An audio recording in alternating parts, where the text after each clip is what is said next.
तो दोस्तों आज हो गया 27 जुलाई 2023 यूपी में देश दुनिया के सभी ताज़ा मुख्य समाचार लेके आए हैं सिर्फ आपके लिए। चलिए फटाफट खबर शुरू करते हैं। उससे पहले चैनल को अब तक सब्सक्राइब ना किया हो तो फटाफट चैनल को सब्सक्राइब कर दें, लाइक कर दें, शेयर कर दें ताकि इसी तरह की खबर आप हर रोज देख सकें। चलिए शुरू करते हैं आज की पहली बड़ी खबर। प्रधानमंत्री नरेंद्र मोदी ने बुधवार को एक कार्यक्रम में कहा कि भारत उनके तीसरे कार्यकाल में दुनिया की 3 सबसे बड़ी अर्थव्यवस्थाओं में शामिल होगा। उन्होंने कहा कि देश की विकास यात्रा रुकने वाली नहीं है। पीएम मोदी ने कहा कि ट्रैक रिकॉर्ड के आधार पर हमारी सरकार के तीसरे कार्यकाल में भारत दुनिया की तीसरी सबसे बड़ी अर्थव्यवस्था बन जाएगा। ये मोदी की गारंटी है। आपको बता दें कि प्रधानमंत्री नरेंद्र मोदी ने इंटरनेशनल एग्जीबिशन कम कन्वेंशन सेंटर परिसर के उद्घाटन समारोह को संबोधित करते हुए ये टिप्पणी की है। वाराणसी के ज्ञानवापी परिसर के सर्वे पर रोक बढ़ा दी गई है। सुप्रीम कोर्ट ने बुधवार की शाम तक सर्वे पर रोक लगाई थी। अब इलाहाबाद हाई कोर्ट ने रोक को बरकरार रखते हुए गुरुवार को फिर सुनवाई के लिए दोनों पक्षों को बुलाया है। आपको बता दें कि हाई कोर्ट के चीफ जस्टिस ने मुस्लिम पक्ष की याचिका पर सुबह से दोपहर 1 बजे और फिर 4:30 बजे दोबारा सुनवाई की। एएसआई के एडिशनल डायरेक्टर ने कोर्ट में हलफनामा दिया है कि जो भी काम करेंगे उससे कोई नुकसान नहीं होगा।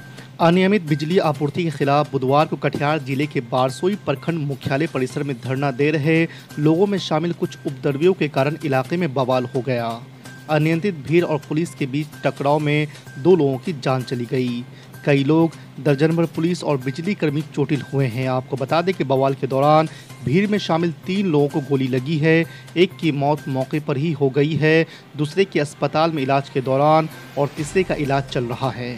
बिहार के मुख्यमंत्री नीतीश कुमार ने मणिपुर पर संसद में प्रधानमंत्री नरेंद्र मोदी की चुप्पी पर सवाल उठाते हुए बुधवार को कहा है कि उन्हें पूर्वोत्तर राज्य की स्थिति पर सदन में बयान देना चाहिए। मुख्यमंत्री नीतीश कुमार ने बुधवार को कहा है कि विपक्षी दलों की मांग तर्कसंगत है। जातीय हिंसा से प्रभावित मणिपुर की मौजूदा स्थिति पर प्रधानमंत्री संसद में बयान दे। निर्दोष लोगों की हत्या की जा रही है, महिलाओं को क्रूरता से प्रताड़ित किया जा रहा है। लोकसभा में चल गया विपक्ष का दाव, सरकार के खिलाफ स्वीकार हुआ अविश्वास प्रस्ताव। जी हां, आपको बता दें कि प्रधानमंत्री नरेंद्र मोदी की अगुवाई वाली एनडीए सरकार के खिलाफ दाखिल अविश्वास प्रस्ताव के नोटिस को लोकसभा में स्वीकार कर लिया गया है। सभापति जल्द ही बहस के लिए तारीख का ऐलान भी करेंगे। कांग्रेस नेता गौरव गोगोई की तरफ से लोकसभा में नोटिस दिया गया था। साथ ही तेलंगाना में सत्तारूढ़ भारत राष्ट्र समिति ने भी अलग से सरकार के खिलाफ अविश्वास प्रस्ताव के लिए नोटिस दिया था। आम आदमी पार्टी के राज्यसभा सांसद राघव चड्ढा पर संसद परिसर में कौवे ने हमला कर दिया है। फोन पर बात कर रहे सांसद के सिर पर कौवे ने आकर चोंच मारी और उड़ गया। इसकी तस्वीरें अब खूब वायरल हो रही है। आपको बता दें कि भारतीय जनता पार्टी और कुछ सोशल मीडिया यूजर्स ने पुरानी कहावत झूठ बोले कौवा कांटे से जोड़कर मजे लिए हैं। कुछ लोगों ने राघव की सलामती की उम्मीद जताई है तो कुछ ने अपशगुन भी बता डाला। हालांकि राहत की बात यह है कि राघव को चोट नहीं आई है। महाराष्ट्र के पूर्व मुख्यमंत्री उद्धव ठाकरे ने मोदी सरकार पर तीखा हमला बोलते हुए कहा है कि एक दौर था जब अंग्रेज भी कहते थे कि हमारे राज्य में सूरज नहीं डूबता, उनका भी अंत हो गया। उन्होंने 2024 के लोकसभा चुनाव को लेकर कहा कि ये इलेक्शन देश के लिए एक टर्निंग पॉइंट होगा। उन्होंने संजय रावत से पार्टी के यूट्यूब चैनल पर कहा है कि हर शुरुआत का अंत होता है। उद्धव ठाकरे ने कहा है कि भाजपा बेचैन है और उसे डर लग रहा है कि सत्ता चली जाएगी। राज्यसभा में भड़के मल्लिकार्जुन खड़गे। जी हां, आपको बता दें कि मल्लिकार्जुन खड़गे ने आरोप लगाया है कि जब वो बोलने लगे तो उनका माइक बंद कर दिया गया।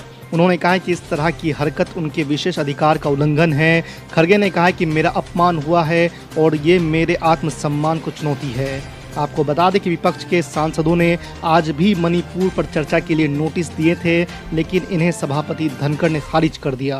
महाराष्ट्र में विपक्षी गठबंधन महाविकास आघाड़ी ने एकनाथ शिंदे सरकार के उस कदम की आलोचना की है और उस पर आग बबूला भी हुए हैं जिसके तहत महाराष्ट्र राज्य सुरक्षा निगम में 11 महीने की अवधि के लिए मुंबई के लिए 3000 पुलिस कर्मियों की भर्ती की जानी है। ये भर्तियां कॉन्ट्रैक्ट आधार पर होनी है। एमवीए ने इस कदम की तुलना रूस की निजी सेना वेगनर से की है और कहा है कि इसके परिणाम हाल ही में रूसी राष्ट्रपति पुतिन द्वारा सामना किए गए विद्रोह के समान हो सकते हैं। प्रधानमंत्री नरेंद्र मोदी ने विपक्षी दलों के गठबंधन का इंडिया नाम रखने पर हमला बोला है। उन्होंने कहा है कि ईस्ट इंडिया कंपनी में भी इंडिया है और इंडियन मुजाहिदीन में भी इंडियन है, सिर्फ नाम रख लेने से क्या होता है। वहीं अब राहुल गांधी ने पीएम मोदी के बयान पर पलटवार किया है। कांग्रेस नेता राहुल गांधी ने ट्वीट कर लिखा है कि आप हमें जो चाहें बुलाएं लेकिन हम इंडिया हैं। ट्रेनों के जनरल डिब्बों में यात्रा करने वाले यात्रियों को सस्ता खाना, स्नैक्स और खाने का कोम्बो पैक और पेयजल सस्ती दर पर मिलेगा। आपको बता दें कि उत्तर रेलवे की ओर से यात्रियों के लिए पौष्टिक इकोनॉमी भोजन उपलब्ध कराने का सिलसिला शुरू हो गया है। ये सुविधा IRCTC की ओर से लखनऊ, वाराणसी कैंट, सुल्तानपुर, प्रतापगढ़, बाराबंकी, रायबरेली, अयोध्या कैंट, जौनपुर और शाहगंज स्टेशनों पर मुहैया कराई जा रही है। सुप्रीम कोर्ट ने ईडी से तृणमूल कांग्रेस सांसद अभिषेक बनर्जी और उनकी पत्नी रुजिरा बनर्जी के खिलाफ लुकआउट सर्कुलर पर ब्यौरा मांगा है। अदालत ने ये बताने का निर्देश भी दिया है कि पश्चिम बंगाल में कथित कोयला घोटाले से जुड़े धन शोधन मामले में इन दोनों को LOC क्यों जारी किया गया। जस्टिस SK कौल और जस्टिस सुधांशु धूलिया की पीठ ने ईडी की ओर से पेश अतिरिक्त सॉलिसिटर जनरल SV राजू से इस बारे में जानकारी मांगी है।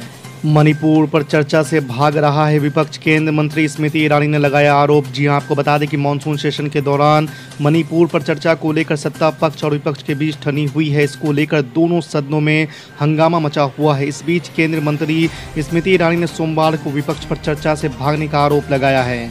स्मृति ईरानी ने कहा कि देश के गृह मंत्री दोनों सदनों में चर्चा के लिए तैयार है, लेकिन विपक्ष इससे भाग रहा है।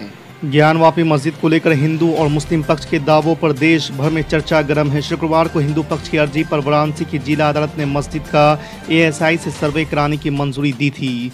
सोमवार सुबह सर्वे शुरू भी हो गया था, लेकिन मुस्लिम पक्ष की अर्जी पर सुप्रीम कोर्ट ने इस पर अंतरिम रोक लगा दी है। अब बुधवार शाम 5 बजे तक सर्वे नहीं होगा। अदालत ने कहा है कि शुक्रवार को ही जिला जज ने सर्वे को मंजूरी दी और सोमवार से शुरू भी हो गया। मुस्लिम पक्ष को अपील के लिए मौका तो मिलना ही चाहिए था। अदालत ने मुस्लिम पक्ष से इस मामले में अब हाई कोर्ट जाने को कहा है। दिल्ली सरकार ने झुग्गी बस्ती वाले क्षेत्रों में पानी के 500 ATM लगाने की योजना तैयार की है। आपको बता दें कि दिल्ली के मुख्यमंत्री अरविंद केजरीवाल ने सोमवार को इसकी जानकारी देते हुए कहा है कि इन ATM के जरिए राष्ट्रीय राजधानी के नागरिकों को RO शोधित स्वच्छ पेयजल उपलब्ध कराया जाएगा। आपको बता दें कि ATM उन झुग्गी बस्ती वाले क्षेत्रों में लगाए जाएंगे जहां पानी की पाइपलाइन नहीं है। मणिपुर से भारतीय जनता पार्टी के विधायक ने पूर्वोत्तर राज्य में जातीय हिंसा पर प्रधानमंत्री नरेंद्र मोदी के बयान की आलोचना की है। उन्होंने कहा कि 79 दिनों के बारे में भूल जाइए। इतनी बड़ी हिंसा पर प्रतिक्रिया में देरी के लिए 1 सप्ताह भी लंबा समय है।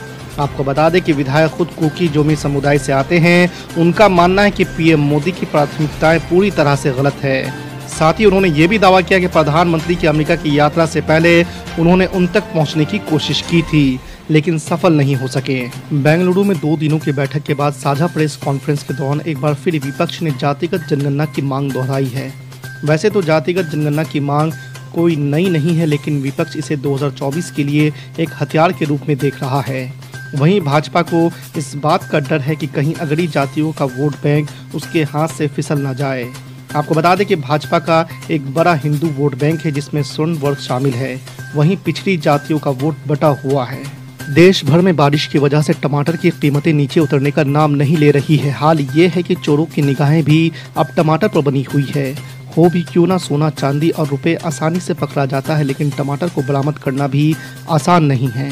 आपको बता दें कि बेंगलुरु में शनिवार की रात 2 लाख रुपए के टमाटर से लदी महिंद्रा बोलेरो जीप चोरी हो गई है। पुलिस ने कहा कि